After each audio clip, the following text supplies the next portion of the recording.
నమస్కారం. న్యాయ సేవ కార్యక్రమానికి స్వాగతం. ఇవాల్టి మన అంశం లోక్ అదాలత్లు న్యాయ సహాయం. ఈ అంశంపై సలహాలు సూచనలు అందించడానికి మనతో పాటు ఉన్నారు chief judicial magistrate Hyderabad K Ajesh Kumar గారు, అలాగే న్యాయవాది స్వేచ్ఛారక్ష ఫౌండేషన్ వ్యవస్థాపకులు జి సుభాష్ చంద్రబోస్ గారు. వారిచ్చే విలువైన సలహాలు సూచనలు స్వీకరిద్దాం. జడ్జి గారు, లోక్ అదాలత్లు అంటే ఏంటి, వాటిని ఏర్పాటు చేయడం వెనుక ముఖ్య ఉద్దేశం ఏంటి? ఈ లోక్ అదాలత్ కాన్సెప్ట్ అనేది లీగల్ సర్వీసెస్ అథారిటీ యాక్ట్ 1987 ద్వారా వచ్చిందండి. ఈ లోక్ అదాలత్లో ఇద్దరు పార్టీస్ వచ్చి కాంప్రమైజ్ అవ్వాలనుకుంటే వాళ్ళు కాంప్రమైజ్ కావచ్చు. ఈ కాంప్రమైజ్ క్రిమినల్ అఫెన్సెస్లో వచ్చేసి 320 సిఆర్పిసి కింద, ఓల్డ్ సిఆర్పిసి కింద ప్రొవైడ్ చేయడం జరిగింది. ఏవైతే రాజీ పడ్డ కేసులు ఉంటాయో వాళ్ళు లిటిగెంట్ పబ్లిక్స్ వచ్చేసి వాళ్ళు కేసులు రాజీ చేసుకోవచ్చు. అలాగే ఇప్పుడు కొత్తగా బిఎన్ఎస్ఎస్ యాక్ట్ వచ్చింది కదా, దాని ద్వారా కూడా 359 బిఎన్ఎస్ఎస్ యాక్ట్ కింద కూడా ఈ కాంప్రమైజ్ చేసుకోవచ్చు అండి. ఇదేంటంటే లీగల్ సర్వీసెస్ అథారిటీ అనేది మనకు నేషనల్ వైడ్గా వచ్చేసి ఈ సుప్రీంకోర్టు ద్వారా కానీ, అక్కడ ఎగ్జిక్యూటివ్ చైర్మన్ గారు లేకపోతే సెక్రటరీ గారు ఇలా లోక్ అదాలత్స్ నిర్వహించడము నేషనల్ వైడ్గా నిర్వహించడం జరుగుతుంది. అలాగే స్టేట్ వైజ్గా వచ్చేసి కూడా మన హైకోర్టు ద్వారా కానీ ఈ లోక్ అదాలత్ నిర్వహించడం జరుగుతుంది. ఈ డిస్ట్రిక్ట్ జ్యుడిషియరీకి వచ్చేసి కూడా మనం కాన్సెప్ట్ లోక్ అదాలత్ నిర్వహించుకోవచ్చు. ఏవైతే సివిల్ కేసులు అయినా కానీ కాంప్రమైజ్ అయ్యే అవకాశం ఉంటుంది. అలా లోక్ అదాలత్లో కేసులు పరిష్కరించబడతాయి. ట్రయల్ అవ్వడానికి కొద్దిగా విచారణ అవ్వడానికి కోర్టులో సమయం పడుతుంది. కాబట్టి కాంప్రమైజ్ అనేది ఇద్దరు పార్టీస్ వచ్చేసి వాళ్ళు రాజీ పడదలుచుకుంటే ఇలాంటి కేసులు పరిష్కరించడం జరుగుతాయి లోక్ అదాలత్లో. ఓకే, అంటే రాజీ కుదిర్చడం అంటే ఇరు పార్టీల్ని పిలిపించి అంటే మీడియేషన్ లాగా చేస్తారా అండి? ఇద్దరు పార్టీస్ వచ్చేసి వాళ్ళు ఒకవేళ ఇద్దరు సహమతంగానే కాంప్రమైజ్ రికార్డ్ చేయడం జరుగుతుందండి. ఒక అవార్డు ఒప్పుకోవాలి, దానికి ఇద్దరు ఒప్పుకోవాలి. అవార్డు పాస్ చేయడం జరుగుతుంది. ఇద్దరు పార్టీస్ సంతకాలు చేయడము అవార్డు పైన వాళ్ళ కౌన్సిల్స్ గాని. ఇరు పార్టీస్ లో అంటే ఎవరు రాకపోయినా సరే అది జడ్జిమెంట్ ఇవ్వడానికి అవకాశం ఉండదు, అంతే కదండి? ఒక్క పార్టీ వచ్చి కాంప్రమైజ్ పిటిషన్ ఫైల్ చేసుకున్నా సరిపోతుందండి. ఓకే, అలా కూడా మనం కాంప్రమైజ్ చేసే అవకాశం ఉంటుంది. ఓకే, అలాగే లోక్ అదాలతుల ద్వారా పేదలకు ఎలాంటి సహాయం లభిస్తుంది? ఈ లీగల్ సర్వీసెస్ అథారిటీ యాక్ట్ లో కూడా మనకు ఈ లీగల్ ఎయిడ్ ప్రొవైడ్ చేయడం, ఎవరైతే అడ్వకేట్ పెట్టుకోలేరో వాళ్లకు లీగల్ ఎయిడ్ ఫండ్ ప్రొవైడ్ చేయడం కానీ, వాళ్ళకి డిఫెండ్ చేయడానికి అసిస్టెంట్ లీగల్ కౌన్సిల్ ప్రొవైడ్ చేయడము, ఇలాంటి సాయం చేయడం జరుగుతుందండి. అంటే ఎస్సీ ఎస్టీ వాళ్ళు కానీ, ఉమెన్ కానీ, ఎవరైతే విక్టిమ్ ఉన్నారో, ఎవరైతే అడ్వకేట్ పెట్టుకోలేరో వాళ్ళని కోర్టు కూడా అంటే ఫండ్స్ ద్వారా వాళ్ళకు డిఫెండ్ చేయడానికి అడ్వకేట్ ప్రొవైడ్ చేయడం జరుగుతుందండి. ఓకే, సుభాష్ చంద్రబోస్ గారు, ఈ లోక్ అదాలత్లు ఎక్కడెక్కడ ఉన్నాయి? లోక్ అదాలత్ల ద్వారా సహాయం పొందాలంటే ఎలా ప్రొసీడ్ అవ్వాలి? లోక్ అదాలత్లు ప్రతి న్యాయస్థానంలో, ప్రతి కోర్టులో లోక్ అదాలత్ ఎవ్రీడే లోక్ అదాలత్ బెంచ్ నడుస్తుందండి. ప్రత్యేకంగా మొట్టమొదలు లోక్ అదాలత్లు అనే కాన్సెప్ట్ వచ్చినప్పుడు ఎప్పుడో 5 సంవత్సరాలకు 6 సంవత్సరాలకు ఒకసారి మొదట్లో అట్లా ఉండేది, అంటే లాంగ్ ఒక డికేడ్ బ్యాక్ అట్లాగా. ఆ తర్వాత ఏంటంటే ప్రతి 2వ శనివారం నాడు నేషనల్ లోక్ అదాలత్ అనేది తీసుకురావాలని చెప్పేసి సుప్రీంకోర్టు వాళ్ళు భావించి ప్రతి కోర్టులో ప్రతి 2వ శనివారం నాడు లోక్ అదాలత్ నిర్వహించాలని. ఆ తర్వాత కరోనా పాండమిక్ సిచ్యుయేషన్లో కొంత ఒక 3-4 మంత్స్ అంటే బ్రేక్ అయిన తర్వాత 6 మంత్స్ బ్రేక్ అయిన తర్వాత 2 నెలలు, ఇప్పుడు ప్రతి 3 నెలలకు ఒకసారి ప్రతి 3వ శనివారం అంటే 3 నెలలకు వచ్చే 2వ శనివారం నాడు నేషనల్ లోక్ అదాలత్, అంటే దేశం మొత్తం మీద నేషనల్ లోక్ అదాలత్ ప్రతి 3 నెలలకు ఒకసారి 2వ శనివారం నాడు ప్రతి కోర్టులో నేషనల్ లోక్ అదాలత్ నడుస్తుంది, జాతీయ లోక్ అదాలత్. దాంతో పాటుగా ప్రతిరోజు కూడా డైలీ లోక్ అదాలత్ ఉంది, రెగ్యులర్ లోక్ అదాలత్ ఉంది, పర్మనెంట్ లోక్ అదాలత్ అంటారు. ఏ కోర్టులో ఏ కేసు నడుస్తున్న వాళ్ళు ఈ రోజు ఈ కోర్టు ఉంది, ఈ రోజు కేసు ఉంది, ఆ రోజు కూడా ఏదైతే రాజీ, ఇంతకుముందు జడ్జి గారు చెప్పినట్టుగా ఏవైతే రాజీకి యోగ్యమైన కేసులు ఉంటాయో ఆ కేసులన్నీ కూడా ఏ రోజు ఉన్న రోజు ఆ రోజు ఇరు పార్టీలు, ఇరు పక్షాలు వచ్చేసి జడ్జి గారికి జాయింట్ మెమో రిప్రజెంట్ చేసుకుని మేము రాజీ అవుతున్నాం అన్నప్పుడు ఆ కేసును లోక్ అదాలత్ బెంచ్కి రెఫర్ చేసి డిగ్రీ పాస్ చేయడం, అవార్డు పాస్ చేయడం జరుగుతుంది. ఒక్కసారి లోక్ అదాలత్లో అవార్డు పాస్ అయిన తర్వాత that is full and final. సుప్రీంకోర్టులో కూడా ఛాలెంజ్ చేయడానికి లేదు. ఏదైనా కొన్నిసార్లు మోసపూరితంగా, చాలా రేర్ మోసపూరితంగా అంటే అడిగేటప్పుడే ఫైనల్గా అడిగేస్తారు అవార్డు డిగ్రీ పాస్ చేసేటప్పుడే. కొన్నిసార్లు ఎంత పర్ఫెక్ట్గా ఉన్నాయని కొన్నిసార్లు మోసం చేసేటోడు ముందా కొన్నిసార్లు వీగిపోవడం జరుగుతుంది. అట్లాంటి వాటిలో రేర్గా మాత్రమే, కానీ దాదాపు జరగదు. అట్లాంటి సందర్భాల్లో మాత్రమే కొన్నిసార్లు డివేట్ అయ్యే ఛాన్స్ ఉంటుంది. కానీ ఒకసారి లోక్ అదాలత్లో పాస్ అయిందంటే ఫైనల్. ప్రతి కోర్టులో ఉంటుంది. సివిల్ కోర్టులు ఎలాంటి బారింగ్స్ లేవు. ఎంత పెద్ద సివిల్ కేసు అయినా సివిల్ కోర్టులో కేసులు రాజీ చేసుకోవచ్చు. బ్యాంకింగ్ ఇష్యూస్ అయినా సరే, ఇన్సూరెన్స్ ఇష్యూస్ అయినా సరే. ఒక కాల్ తీసుకుని మళ్ళీ కంటిన్యూ చేద్దామండి. హలో హలో చారి గారు, నమస్తే అండి, చెప్పండి. నమస్తే మేడం. నమస్తే మేడం. చెప్పండి మేడం ఏం లేదు, ఒక ప్లాట్ ఉంది మా ఫాదర్ పేరు మీద. ఓకే. రిజిస్ట్రేషన్ ఉంది. అన్నదమ్ములం డివైడ్ అయినప్పుడు అది మా ఫాదర్ చనిపోయిన తర్వాత మా అన్నదమ్ములు మా అమ్మగారు అందరూ వచ్చి డిగ్రీ చేసి అది చెల్లుతుందా చెల్లదా ఒకసారి జరుగుతుంది. మీ ఫాదర్ కి ఆస్తి ఎక్కడి నుంచి వచ్చిందండి? ఆయన చెల్పకు పోయి ప్రాపర్టీ. ఓకే. ఇప్పుడు ఉన్నారా మీ ఫాదర్? మా ఫాదర్ చనిపోయినాకనే అది డిగ్రీ చేసి మా అన్నదమ్ములు. ఆయన చనిపోయేటప్పుడు ఏమన్నా వీలునామా రాశారా అండి? లేదండి, ఏం లేదు. ఏం లేదు. మీ అమ్మగారికి? ఎవరికి రాదు, అందరు కలిసి డిగ్రీ చేసి. ఓకే. మీరు ఎంతమంది అండి? కొడుకులు భార్య కలిసి అందరు వచ్చి డిగ్రీ చేసి డిగ్రీ చేంజ్ చేసి. ఆడపిల్లలు ఉన్నారా? లేదు లేదు. మీరు మొత్తం ఎంతమంది అండి? 5 మెంబర్స్. నా మాట కోసం 4 మెంబర్స్ కాదు, మా మధ్య 5 మెంబర్స్ కలిసి వాళ్ళు నాకు డిగ్రీ చేసి. Okay okay. జడ్జి గారు నమస్తే అండి. మీ అంటే భార్య మీ లీగల్ హెయిర్ కదా, ఇంకా ఎవరికి ఏం అబ్జెక్షన్ లేదా గిఫ్ట్ రెడీ చేయడానికి? అంటే మీ సన్స్ అండ్ వైఫ్ వచ్చి గిఫ్ట్ చేసి నా వాటాకు వచ్చింది కాబట్టి పెద్ద సన్స్ ఒక గిఫ్ట్ చేసి. ఓకే. మీ తరపున ఏమైనా లింక్ డాక్యుమెంట్స్ ఉన్నాయా దానికి సంబంధించినవి? అంటే ఆస్తి మీ ఫాదర్ మా ఫాదర్ పేరు మీద రిజిస్టర్డ్ ఉంది. అది లింక్ డాక్యుమెంట్ నా దగ్గర నాకే ఆన్లైన్ చేసి. Okay okay. అలా అయితే ఏం పర్వాలేదండి, ఎందుకంటే లింక్ డాక్యుమెంట్స్ ఉన్నాయి, మీ ఫాదర్ మీద ప్రాపర్టీ ఉంది కాబట్టి ఇప్పుడు ఎవరికేం అబ్జెక్షన్ లేదు. ఆ ప్రాపర్టీ వారసత్వంగా మీకే వస్తుంది కాబట్టి గిఫ్ట్ ఈడ్ చేసుకుంటే కూడా ఏమి ఇబ్బంది ఏం లేదండి. ఓకే. మరి ఎన్ఓసి తీసుకోవాలా సార్? పిల్లలు ఏమైనా నాకు మేజర్ లేకుండా మైనర్ ఉన్నాయి, ఇప్పుడు మేజర్ ఇప్పుడు ఎన్ఓసి కూడా ఇస్తారు మా ఆయన మన్మరాలు, అదేమైనా తీసుకోవాలన్నా అని. మన్వరాలు కూడా ఉన్నారా? మేజర్ మైనర్ ఉన్నారు. అప్పుడు చేసినప్పుడు మైనర్ మరి ఇప్పుడు మేజర్ అయ్యి కనీసం అది 2009 8 ఇప్పుడు గిఫ్ట్ డీడ్ ఎవరెవరి పేరు మీద చేశారు? ఒక కొడుకు పేరు మీద చేసారు. ఓకే. గిఫ్ట్ ఎవరు చేశారు మాస్టరు? గిఫ్ట్ ఎవరు చేశారు? మీ నాన్నగారు చనిపోయినప్పుడు ఎలాంటి గిఫ్ట్ లేకుండా, ఎలాంటి వీలునామా లేకుండా ఈ ప్రాపర్టీ ఏం లేదు. ఆయన వారసులు 4 కొడుకులు భార్య వచ్చి గిఫ్ట్ చేశారు. ఎవరికి చేశారు? ఒక కొడుకు చేసారు. ఓకే.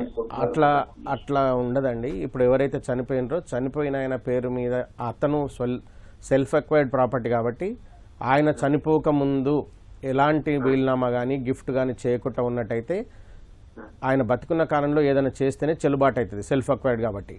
ఆయన చనిపోయిన తర్వాత ఎలాంటి ప్రాపర్టీ ఎలినేట్ అంటే ట్రాన్స్ఫర్ పలాని వాళ్ళకి హక్కులు కల్పించకుండా చనిపోయినప్పుడు ఆయనకు వారసులు ఎవరైతే ఉంటారో అందరికీ హక్కు ఉంటుంది. మీరు అందరం కలిసి ఏం చేయాలంటే లీగల్ ఎయిర్ సర్టిఫికేట్ తీసుకొని కోర్టు ద్వారా మేము హక్కుదారులమని మీరు ముందు కోర్టు ద్వారా హక్కులు పొందాలి. హక్కులు పొందిన తర్వాత లేదండి, తర్వాత డిస్ప్యూట్ వస్తుంది, వాళ్ళందరికీ రైట్స్ ఉంటాయి. అట్లా గిఫ్ట్ డీడ్ చేస్తే చెల్లదు. అది ముందు అందరికీ సర్వం ఎవరెవరైతే ఉంటారో వారసులు వాళ్ళందరికీ హక్కులు రావాలి. హక్కులు అందరికి వచ్చిన తర్వాత అది అట్లా చెల్లదండి. మీరు అడిగినరు లీగల్గా ఏదైతే చెల్లుతుందో అదే చెప్తున్నాం. మీరు అనుకున్నది ఒక భాగం అవుతుంది, చట్టం ఒక భాగం అవుతుంది. Ignorance of law cannot be excusable. చట్టం ఏదైతే ఉందో దాన్ని ఉల్లంఘించినా ఉపేక్షించినా లిటిగేషన్ వచ్చినప్పుడు మాత్రం చట్టంలో ఏదుందో నాకు చట్టం తెలియదు మేమందరం చేసుకున్నాము అనుకుంటే చెల్లదు. ఖచ్చితంగా చట్ట పరిధిలో జరగవలసిందే. లీగల్ ఎయిర్ ముందు మీరు కోర్టులో భాగ పరిష్కారం వేసుకోవాలి. లీగల్ ఎయిర్ సర్టిఫికేట్ తీసుకొని మా అందరికీ ఇంత భాగం వచ్చింది అని ముందు కోర్టు నుంచి అందరూ వాటాలు తీసుకోవాలి. తీసుకున్న తర్వాత వాళ్ళందరూ కలిసి మీకు అప్పుడు రిజిస్ట్రేషన్ ఆఫీసులో గిఫ్ట్ చేస్తేనే మీ పేరు మీద చెల్లుతుంది. అలా లేదు ఒక వ్యక్తి మీద ప్రాపర్టీ ఉన్నప్పుడు అందరు కలిసి ఒకరికి చేస్తే అది లిటిగేషన్ వేసినప్పుడు అందరికీ హక్కులు ఉంటాయి. కాబట్టి ఇప్పుడు గిఫ్ట్ డీడ్ అది కోర్టు ద్వారా రాలేదండి, ఎందుకంటే చనిపోయిన ఆయన రాలేదు, లేదు కోర్టు నుంచి తీసుకోవాలి, ఎందుకంటే ఆయన ఎవరికి హక్కులు ఇవ్వకుండా చనిపోయిండు. అది సెల్ఫ్ అక్వైర్డ్ ప్రాపర్టీ. మీరు అన్నట్టుగా యాన్సెస్ట్రల్ ప్రాపర్టీ అయినా మళ్ళీ కోర్టు నుంచి తీసుకోవాల్సిందే, కంపల్సరీ బాగా పరిష్కారం వచ్చేటట్టుగా లీగల్ ఎయిడ్ ద్వారా మీ అందరికి హక్కులు క్లెయిమ్ చేసుకోవాలి.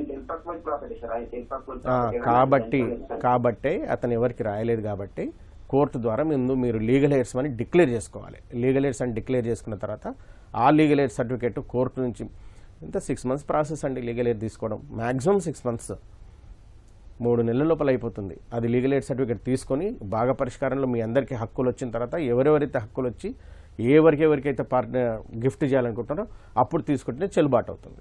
ఓకే, మరో కాల్ తీసుకుందాం అండి. వైజాగ్ నుంచి నరసింహమూర్తి గారు. హలో, నమస్కారం అండి. నమస్తే అండి, చెప్పండి.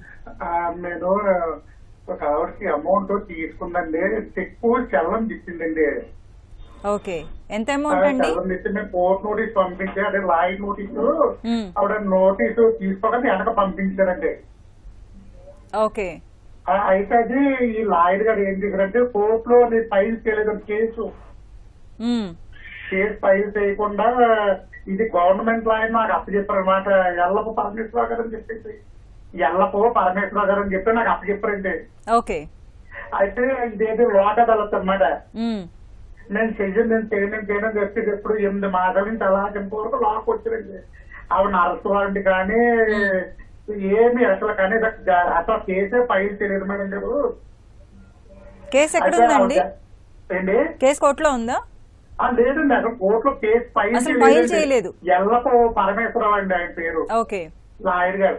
తర్వాత దాని తోటి చెక్ ఇచ్చిన ఆవిడ ఉన్నారు కదండి, ఆవిడ పోలీస్ డిపార్ట్మెంట్ లో పని చేస్తారండి.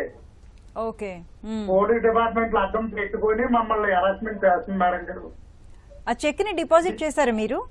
చేసామండి, 2 సార్లు చేసాం, 2 సార్లు బౌన్స్ అయిందండి. బౌన్స్ అయితే మేము ఫోన్ చేస్తే నెక్స్ట్ వచ్చి చేసుకుని ఎవరు చెప్పు అని చెప్పి సలహా చేసిన ఆవిడ అలాగా మాట్లాడుతుంది. అలా చెక్ బౌన్స్ అయింది కదా, ఏ రీజన్ తో బౌన్స్ అయిందని చెప్పారు బ్యాంక్ వారు? బ్యాంక్ క్యాష్ లేదని చెప్పారు, క్యాష్ లేకుండా తీసిందని మీకు ఇచ్చింది అని చెప్పేసి ఇచ్చారండి మాకు. ఓకే, ఎంత అమౌంట్ అండి? 1,20,000 అండి. ఓకే జడ్జి గారు, ఈ చెక్ బౌన్స్ అయింది 1,20,000 అండి. వినిపించిందండి. చెక్ డిపార్ట్మెంట్ లో పని చేస్తారండి. వినండి నరసింహమూర్తి గారు, వినండి, జడ్జి గారు మాట్లాడుతున్నారు, వినండి. ఓకే, చెక్ బౌన్స్ అయింది అంటున్నారు కదా, మీకు లీగల్ కోర్స్ గా కూడా ఈ 138 నెగోషియబుల్ ఇన్స్ట్రుమెంట్ యాక్ట్ కింద మీరు కేసు ఫైల్ చేసుకోవచ్చు అండి.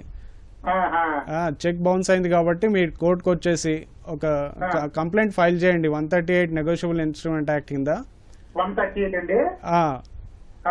మీరు కేసు ఫైల్ చేసుకుంటే వాళ్ళకి నోటీసులు పోతాయి, పార్టీస్ కి నోటీస్ పోయిన తర్వాత మీరు కేసు కొట్లాడొచ్చు. అది ఏ రీజన్ తో మీకు చెక్ రిటర్న్ అయింది ఏం లేదు అది మీరు చెప్పిన తర్వాత కోర్టులో తీర్పు వస్తుందండి. ఓల్డ్ చెక్ ఇచ్చారు అని అంటున్నారు ఆయన. ఓల్డ్ అండి, ఓల్డ్ చెక్ ఇచ్చారంటున్నారు. సో అంటే ఓల్డ్ చెక్ ఇవ్వడం కూడా అదొక నేరమే అంటారా అండి? తెలిసి అంటే డేట్ ఎప్పుడు ఇచ్చారండి? చెక్ డేట్ ఎప్పుడు? 4/3/2024 ఇచ్చారంటే వెంటనే నేను వేసానండి. వేస్తే బౌన్స్ అవగానే ఆవిడ ఫోన్ చేసి అడిగానండి. అంటే ఫోన్ మొత్తం అంటే డిపార్ట్మెంట్ లో పనిచేసిన ఆవిడ తండ్రి ముగ్గురు అన్నమాట. ముగ్గురు కూడా ఫోన్లు బ్లాక్ లో పెట్టారండి. బ్లాక్ లో పెట్టి మమ్మల్ని కొట్టడానికి రెడీ అవుతున్నారని పైపెట్టు మమ్మల్ని కొట్టడానికి రెడీ అయ్యారనమాట. డిపార్ట్మెంట్ కదండి, అది అర్థం పెట్టుకోనండి. ఓకే, సుభాష్ చంద్రబోస్ గారు, ఇప్పుడు చెక్ బౌన్స్ అయింది కదా, ఆయన ఎన్ని రోజుల్లోగా కోర్టులో అంటే నోటీస్ ఇవ్వాలంటారు? ఏమండి, మీరు మార్చి 24 అని అంటున్నారు కదా, చెక్ ఆ డేట్ ఉన్నది, మీరు ఎప్పుడు అదే రోజు ఫైల్ చేస్తారా 4 నాడు? లేదండి, 4వ తారీఖు మేము అమౌంట్ ఇవ్వగానే మేము వెంటనే కోర్టుకి ఎప్పుడైతే వీళ్ళు ఈ రకంగా మాట్లాడారో వెంటనే మేము లాయర్ గారికి వెళ్ళామండి. లాయర్ గారి దగ్గరికి కాదండి, చెక్ ఎప్పుడు బౌన్స్ అయింది? అప్పుడు పోయిన సంవత్సరం మార్చిలోనండి. ఇప్పుడు మీరు నోటీస్ ఇవ్వలేదు ఇంతవరకు? నోటీస్ వెళ్ళింది కానీ రెస్పాన్స్ వచ్చింది అన్నమాట, మేము అక్కడ లేవని చెప్పేసి ఓకే, ఇంకా తర్వాత కేసు వేయలే. కేసు వెయ్యలే. ఓకే, ఈ చెక్ బౌన్స్ కేసులో ఎట్లుంటాయంటే ఇది లిమిటేషన్కు సంబంధించినటువంటి అంటే చెక్ బౌన్స్కి సంబంధించినన్ని కూడా లిమిటేషన్కి సంబంధించిన అంటే కాల పరిమితికి సంబంధించిన కేసులు. చెక్ ఏదైతుందో 3 నెలల డేట్ నుంచి 3 నెలల వరకు మాత్రమే చెల్లుతుంది. ఆ 3 నెలల్లో మీరు ఒకసారి కానీ 2 సార్లు కానీ ప్రజెంట్ చేసుకోవచ్చు. 2 సార్లు ప్రజెంట్ చేశానండి. అది కొన్నిసార్లు ఒకేసారి కంటే ఎక్కువ చేయడానికి కూడా లేదు. ఒకసారి ప్రజెంట్ చేసినప్పుడు అకౌంట్ క్లోజ్ అని వచ్చినప్పుడు మనం నోటీసు 30 రోజుల లోపల నోటీస్ ఇవ్వాలి. ఆ 30 రోజుల లోపల అన్ని కరెక్ట్ గానే చేశారండి లాయర్ గారు చేసి ఆయన ప్రాబ్లం ఏంటో చెప్పట్లేదు. లాయర్ గారు కూడా గవర్నమెంట్ లాయర్ గారు సార్ వినండి సార్, వాళ్ళ సంతకాలు పెట్టి అన్ని కూడా చూపించండి లాయర్ గారికి. కరెక్ట్ కేసు ఫైల్ చేయలేదండి మెయిన్. కరెక్టే అండి. ఇప్పుడు నెల రోజుల లోపల ఏదైతే 3 నెలల లోపల ప్రజెంట్ చేయాలి. బౌన్స్ అయిన తర్వాత నెల లోపల నోటీస్ ఇవ్వాలి. నోటీస్ అంటే ఆ నోటీస్ ఆవిడ తీసుకోలేదని చెప్తున్నారు ఆయన. యాక్సెప్ట్ చేయకుండా వెనక్కి పంపించారు. లిమిటేషన్ టైమింగ్స్ చెప్తూ వస్తుంది. ఎందుకంటే ఇతని సమస్య చాలా మందికి ఉంటుంది కాబట్టి, సందర్భం వచ్చింది కాబట్టి నెల రోజుల లోపల నోటీస్ ఇవ్వాలి. ఆ నోటీసులో 15 రోజులు టైం ఇస్తూ డిమాండ్ చేయాలి. ఆ 15 రోజులు వదిలిపెట్టి నెల రోజుల లోపల కేసు వేయాలి. వీళ్ళు చెప్పిన దాని ప్రకారం మొత్తం ఓవరాల్గా 45 డేస్ తీసుకున్నా కానీ 15 రోజులు వాళ్ళకి ఇచ్చిన టైము, నెల రోజులు కేసు ఫైల్ చేసుకోవడానికి టైం, 45 డేస్ తీసేసినా కానీ ఇప్పటివరకు మీరు కేసు ఫైల్ చేసుకోవడానికి చెయ్యకపోతే కేసు ఫైల్ చేయడానికి మీకు అవకాశం లేదు. చెక్ బౌన్స్ కేసు వేసుకోవడానికి అవకాశం లేదు, ఎస్పెషల్ మీ కేసులో. కాకపోతే మీకున్న అవకాశం ఏంటంటే మార్చి 24 నుంచి 3 సంవత్సరాలు, అది కూడా నెగోషియబుల్ ఇన్స్ట్రుమెంటే. ఒక బాండ్ పేపర్ మీద అప్పు రాసి ఇచ్చినా కానీ, ఒక ప్రామిసరీ నోటు పైన అప్పు రాసి ఇచ్చినా కానీ, తెల్ల కాగితం పైన రెవెన్యూ స్టాంప్ పెట్టి అప్పు కాగితం రాసి ఇచ్చిన ఈ చెక్ కూడా నెగోషియబుల్ ఇన్స్ట్రుమెంట్ అని అంటారు. కాబట్టి మీ చెక్కుని నెగోషియబుల్ ఇన్స్ట్రుమెంట్ కాబట్టి మీరు సివిల్ కోర్టులో రికవరీ సూట్ ఫైల్ చేసుకోవడానికి అవకాశం ఉంది. సివిల్ కోర్టు అంటే చెక్ బౌన్స్ ఏమో క్రిమినల్ కేసు అవుతుంది, అట్లా కాకుండా సివిల్లో వేసుకుంటే మీకు 3 సంవత్సరాలు అవకాశం ఉంది. కాబట్టి 24 నుంచి 27 వరకు 2027 వరకు మీకు వేసుకోవడానికి అవకాశం ఉంది. ఇప్పటికీ లేట్ అయ్యింది, చెక్ బౌన్స్ వేయలేదు కాబట్టి వెంటనే మీరు సివిల్ కేసు వేసుకోవడానికి అవకాశం ఉంది. మీరేం చేయొచ్చు అంటే పిఎల్సి, ప్రీ లిటిగేషన్ కేసు అని ఇంతకుముందు జడ్జి గారు చెప్పినట్టు లీగల్ సర్వీసెస్ అథారిటీ వాళ్ళు ప్రతి కోర్టులో లీగల్ సర్వీసెస్ అథారిటీ ఆధ్వర్యంలో డిస్ట్రిక్ట్ కోర్టులో పిఎల్సి ఫైల్ చేసుకోవడానికి అవకాశం ఉంది. లోక్ అదాలత్ బిల్డింగ్ అని ఉంటుంది అక్కడ, న్యాయ సేవా సదన్ ప్రతి కోర్టులో. ఎస్, హైదరాబాద్ నుంచి తానీష గారు. హలో తానీష గారు, నమస్తే అండి. నమస్తే madam, good morning madam. Good morning, చెప్పండి. అక్కడున్న అడ్వకేట్ గారికి కూడా నమస్తే సార్. నమస్తే మేడం. చెప్పండి, మీ సమస్య ఏంటో చెప్పండి. మేడం, మా నాన్నగారి పేరు మీద ఒక 140 గజాల ప్లాట్ ఉందండి వరంగల్లో. ఓకే. అది మా నాన్నకు ఉన్నది కాదు. యాక్చువల్ గా మేము నలుగురు అన్నదమ్ములము. మిగతా ఒక థర్డ్ పర్సన్ ఏమో ఇల్లరికం రేటు. మా పెద్ద మా ఊళ్ళో అక్కడ ఇచ్చేసినాం. అది మిగతా మేము ఇద్దరం అది మైనర్ ఉన్నప్పుడు మా పెళ్లి కానప్పుడు మా ఇంకో అన్న మా నాకంటే పెద్ద ఆయన కష్టాతీతాన్ని కొనుక్కొని మా నాన్న పేరు మీద ఉండాలని చెప్పేసి ఆయన పేరు మీద డాక్యుమెంట్స్ ఉన్నాయండి. అయితే ఇప్పుడు ఏంటంటే మా అన్నయ్య కూడా చనిపోయింది ఆయన పెళ్లి కాక ముందుకి. ఓకే. మా పెద్దన్నయ్య వాళ్ళు ఇది మా తమ్ముండే, మా చనిపోయిన తర్వాత మా చిన్న తమ్ముండే ఇది అని చెప్పేసి ఆయన కూడా వదులుకున్నాడు. ఇప్పుడు మా మూడో అన్నయ్య ఆయన 3 కొడుకులండి. వాళ్ళు ఏంటంటే అందులో ఉంటాకనే అందరికి మా బాబాయ్ది, ఆ బాబాయ్ తర్వాత ఈ బాబాయ్ది అని చెప్పేసి అందరూ అనుకుంటూ వచ్చింది. అందులో ఉంటాకను తిరిగా పడుతున్నారని. దానికి నేను ఎట్లా ప్రొసీడ్ కావాలి అన్నది ఏమన్నా సలహా చెప్తారా? ఏంటంటే మేడం, మా నాన్న ఉన్నప్పుడు అది మా నాన్న పేరు మీద ఉన్న డాక్యుమెంట్ మాకు మా నాన్న అఫిడవిట్ కూడా రాసిచ్చింది. వీళ్ళు మధ్యన ఇద్దరేమన్నా తిరగబడతారేమో అని చెప్పేసి అఫిడవిట్ కూడా రాసిచ్చింది. ఓకే. తనిష గారు, మీరు ముస్లిమా హిందూనా? హిందూ మేడం, హిందూ. ఓకే. మీ నాన్నగారి స్వార్జితమా అండి అది? కాదండి, యాక్చువల్ గా మా నాన్నగారి స్వార్జితం కాదు. మా మూడో అన్న కొన్నాడు. ఆయన పెళ్లి కాక ముందుకే కొని మా నాన్న పేరు ఉండాలని చెప్పేసి మా నాన్న పేరు మీద కొన్నాడు అది. ఓకే. అది అందరికి తెలిసిన విషయమే, కుటుంబంలో అందరికి తెలిసిన విషయమే, మా అక్కలకు అన్నలకి అందరికి తెలిసిన విషయమే. అయితే మా అన్న కూడా మా తమ్మునికి నాకు ఇద్దరికే ఉంటుందని నా పేరు కూడా అప్పుడు అఫిడవిట్ లో మెన్షన్ చేయించిండు. అయితే ఇప్పుడు మిగతా అందరు ఎవరు ఏమన్నట్లే కానీ ఈ మూడో అతని వల్ల కొడుకు ఒకటి నా మీద తిరగబడు. ఓకే అది నేను ఎట్లా ప్రొసీడ్ కావాలి, ఎవరిని అర్థమైందండి. approach కావాలి? జడ్జి గారు చెప్తున్నారు, వినండి. ఓకే మీది వచ్చేసి ఆస్తి తగాదాల విషయం అండి. అంటే మీ మధ్యలో ప్రాపర్టీ డిస్ప్యూట్స్ ఉన్నాయి. అవును. అదే మీరు అంటే ఒకవేళ మీరు కాంప్రమైజ్ అవ్వాలనుకుంటే మీరు కోర్టుకు వచ్చి అందరూ కాంప్రమైజ్ కావచ్చు, ఎవరెవరికి ఎంత ఆస్తి రావాలి ఏం లేదన్నట్టు. ఎందుకంటే ఎవరు మీకు డిస్ప్యూట్ చేస్తున్నారు ఇప్పుడు? మీ కజిన్ బ్రదర్, మూడో బ్రదర్ కొడుకు అండి. ఓకే అవును, అవును సార్. ఓకే, ఆస్తి పంపకాల్లో మీకు డిస్ప్యూట్ వస్తుంది. ఆ ప్రాపర్టీ ఎవరు సంబంధించిందండి? మీ మా పూర్వీకులు? నాన్న పేరు మీద ఉన్నదంటే, మా నాన్న ఉన్నప్పుడు, మా నాన్న ఇప్పుడు లేదు, చనిపోయి ఆయన ఉన్నప్పుడే మళ్ళీ మా ఇద్దరు అన్నలు అప్లికేషన్ పెడతారని చెప్పేసి మా పేరు మీద అఫిడవిట్ రాసి పెట్టిందండి, మా ఇద్దరి పేరు మీద. ఓకే, అఫిడవిట్ చెల్లదండి. అది అఫిడవిట్ అంటే ఆస్తి ట్రాన్స్ఫర్ చేయడానికి అఫిడవిట్ పనికిరాదు. మీరు ఆస్తి పంపకాలు ఉన్నాయి కాబట్టి ఎవరెవరు legal heir, class 1 hair, class 2 hair అని ఉంటాయి. ఆ హెయిర్స్ ప్రకారం ఆస్తి పంపకాలు జరగడం జరుగుతుంది. ఇంకోటి ఏంటి సార్, కాబట్టి మీరు మా థర్డ్ బ్రదర్ కూడా చనిపోయింది సార్, ఆయన కూడా చనిపోయిండు. ఆయన మ్యారేజ్ కాకముందుకే చనిపోయిండు. ఎవరైతే కొన్ని మా నాన్న పేరు మీద వేసిండో ఆయన కూడా చనిపోయిండు. అయితే మీరు ఆస్తి పంపకాలు ఎలా చేసుకోవాలని చెప్పేసి ఎవరెవరు మీ ఫ్యామిలీ మెంబర్స్ ఉన్నారో క్లాస్ 1 హెయిర్, క్లాస్ 2 హెయిర్గా వచ్చేసి మీరు ఒకవేళ రాజీ పడాలనుకుంటే ఆ కాంప్రమైజ్ పిటిషన్ ఫైల్ చేయండి. ఆ ఆస్తి పంపకాలు ఎవరెవరికి ఎంత రావాలి మీ ప్రాపర్టీలో అన్నది అవార్డు పాస్ చేసి కోర్టులో డిసైడ్ అవుతుంది. అది ఇప్పుడు దీనికి సంబంధించి లోక్ అదాలత్లో వేసుకోవచ్చు అండి, న్యాయ సేవా ప్రీ లిటిగేషన్ కేసు కింద వేసుకోవచ్చు అండి. ప్రాబ్లం ప్రీ లిటిగేషన్ ఏం షూట్ చేయొచ్చు సార్? అంటే మీరు ప్రీ లిటిగేషన్ కేసు అని మీరు కాంప్రమైజ్ అవ్వడానికి ముందే ఒక కేసు ఫైల్ చేసుకోవచ్చు.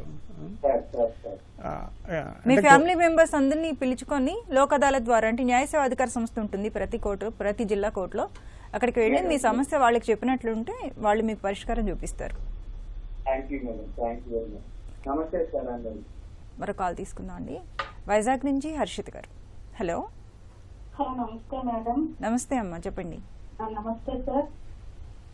సార్ అంటే మాది మెయింటెనెన్స్ కేసు ఒకటి కోర్టులో ఉందండి. ఓకే. అది వాళ్ళు ఏంటంటే ఆర్గ్యుమెంట్స్ అయిపోయి జడ్జిమెంట్ వస్తుంది అనే టైంకి ఓకే కాంప్రమైజ్ తీసుకెళ్తాము అంటున్నారండి.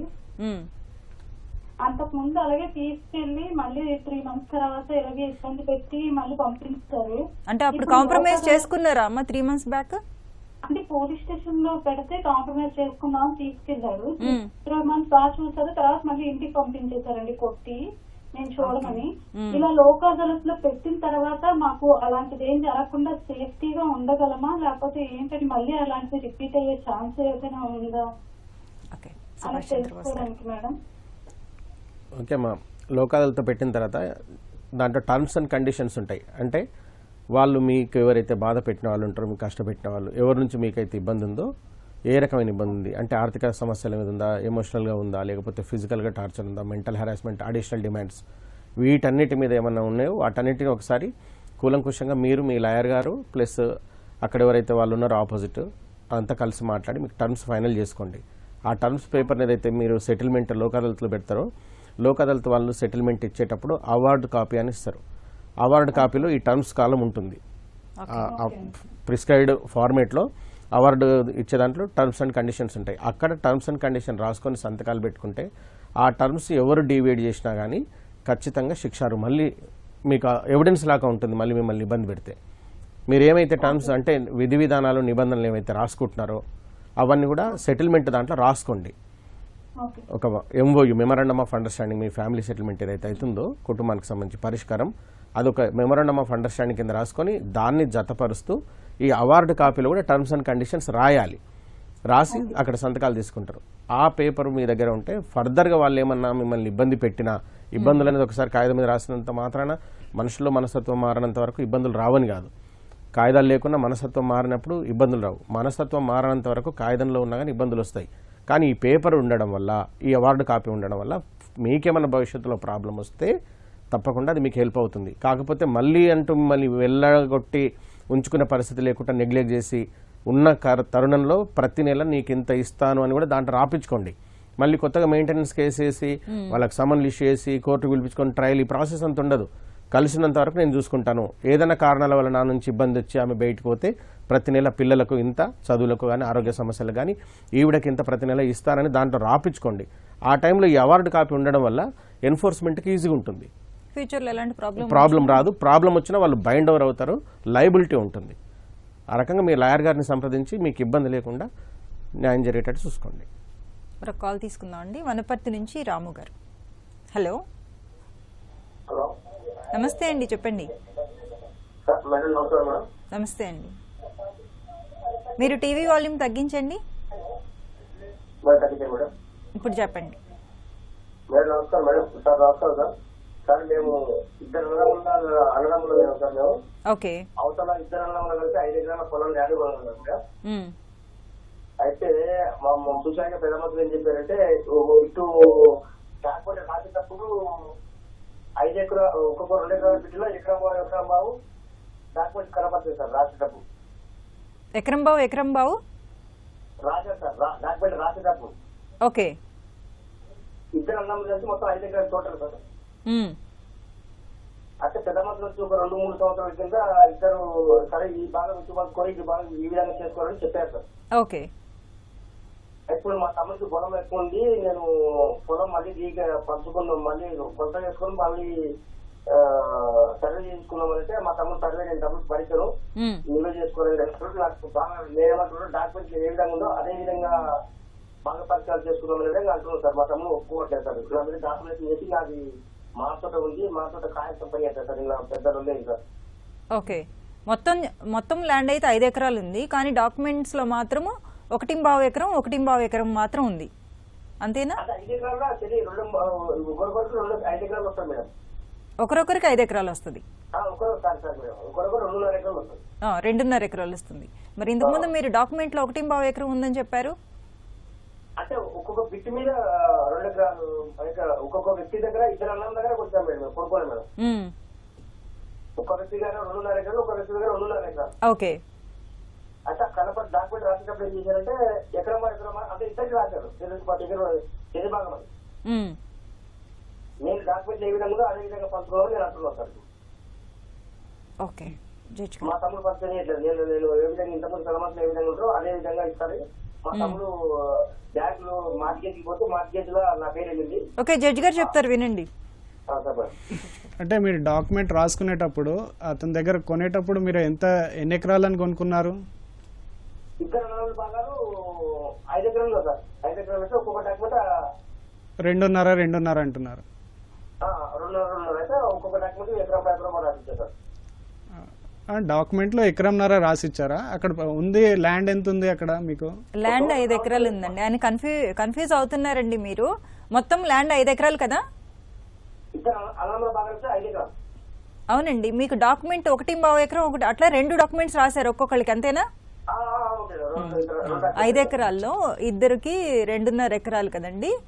2.5 ఎకరాలకి 1.5 ఎకరం 1.5 ఎకరం అంటే 2 డాక్యుమెంట్లు, అంటే మొత్తం 4 డాక్యుమెంట్లు రాశారు ఇద్దరు అన్నదమ్ములు. 4 డాక్యుమెంట్లు మీరు చేయించుకున్నారు. అంటే ఒక్కరికి 2 డాక్యుమెంట్స్, మీ తమ్ముడికేమో 2 డాక్యుమెంట్స్. Okay okay. ఇప్పుడు ఏం ప్రాబ్లం ఏమొచ్చింది మీకు?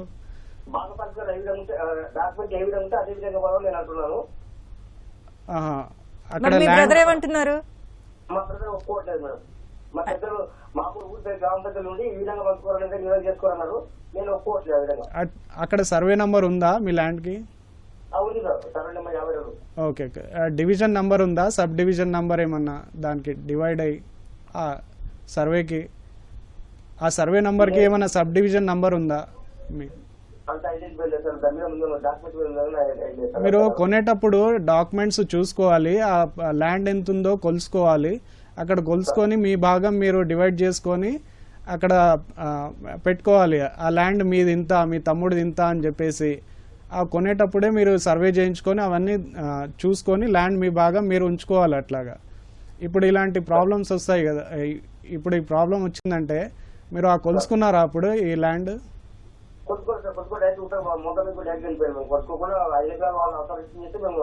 తీసుకున్నాం సార్. అదే మీరు కొలుసుకుంటే ఇలాంటి ఇబ్బంది రాకపోయేది. అప్పుడు మీరు డాక్యుమెంట్ ప్రకారం చూసుకొని మీ సబ్ డివిజన్ నంబర్ ఎంత, సర్వే నంబర్ ఎంత చూసుకొని మీరు కొలుసుకొని ల్యాండ్ తీసుకోవాలి.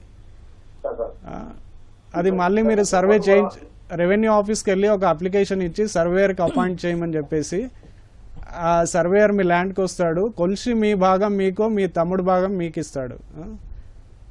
ఓకే అండి, థ్యాంక్ యూ సో మచ్. ఇప్పటి వరకు మన లోక్ అదాలత్లు న్యాయ సహాయం అంశంపై సలహాలు సూచనలు స్వీకరించాం. వచ్చే శనివారం 9:30 న్యాయసేవ కార్యక్రమంలో మళ్ళీ కలుసుకుందాం. అంతవరకు సెలవు. నమస్కారం.